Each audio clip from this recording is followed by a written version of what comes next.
দেখ দেখ আমি কত বড় কাঁকড়া চিংড়ি এনেছি। আরে এত বড় চিংড়ি তো এনেছিস, তো সমুদ্রের পানি কোথায়? ও সমুদ্রের পানি আনতে ভুলে গেছি, এক্ষুনি নিয়ে আসছি।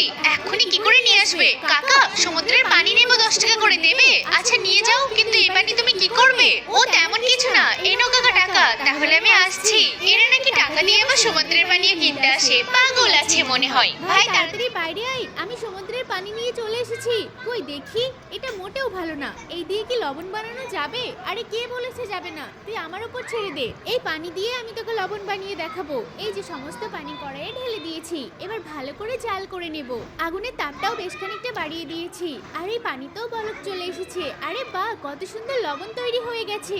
আর একটু ভালো করে ফোটালেই একদম ঝুরঝুরে লবণ হয়ে যাবে। ভাই তাড়াতাড়ি ওই কাঁকড়া চিংড়িটাকে নিয়ে আয়। সত্যি রে ভাই, তোর হাতে জাদু আছে বলতে হবে। এই যে চিংড়িটাকে লবণের উপর বসিয়ে দিলাম, সাথে কিছুটা লঙ্কাও দিলাম। এবার ঢাকা দিয়ে